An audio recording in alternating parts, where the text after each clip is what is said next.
Komatireddy brothers పై మాజీ మంత్రి BRS నేత జగదీష్ రెడ్డి తీవ్ర స్థాయిలో విరుచుకుపడ్డారు.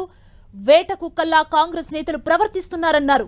కోమటిరెడ్డి బ్రదర్స్ రాజకీయాల్ని వ్యాపారంగా చేసేశారని, జిల్లాకు పట్టిన శని వీల్లేనంటూ ఫైర్ అయ్యారు. కేసీఆర్ కాలి గోటికి కూడా వీళ్లు టచ్ చేయలేరంటూ మండిపడ్డారు. వేట కుక్కల్లాగా ప్రవర్తిస్తూ ఉన్నారు. అన్న దగ్గర నుంచి గుంజుకోవాలని తమ్ముని దగ్గర తమ్ముడు రాకుండా అది నిలబెట్టుకోవాలని అన్న. కేసీఆర్ని ఎవడెక్కువ తిడితే వాడు మనవాళ్ళం అనుకుంటున్నాడు. రేవంత్ రెడ్డిని అయితే వీళ్ళు కాదన్నారు అన్నాడు. వాడు 25 కోట్లు పెట్టుకొనుకున్నాడు.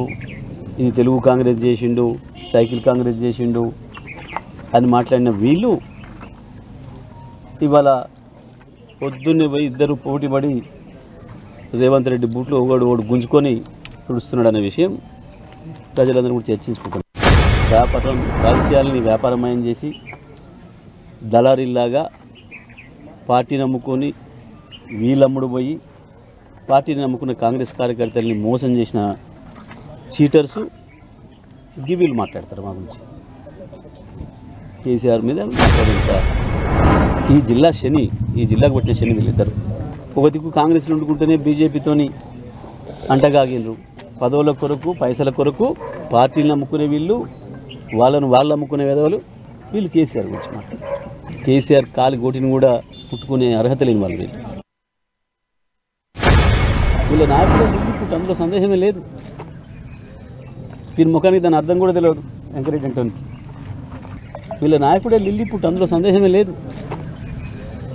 వీరి ముఖానికి దాని అర్థం కూడా తెలియదు వెంకరెడ్డి అంటోనికి. లిల్లీపుట్ అంటే ఏందో 100% లిల్లీపుట్లు వీళ్ళు. అవును, మంది అనుకుంటున్నారు, చెప్పిండు, ప్రజలు అనుకుంటున్నారు. రేవంత్ రెడ్డి ప్రవర్తన కూడా అట్లే కనబడతా ఉంది. ఎక్కడ కూడా మోడీని ఒక మాట అనడం లేదు.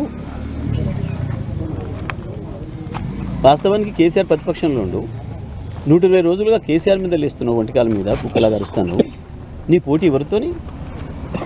మోడీతోనే కదా, బీజేపీతో కదా.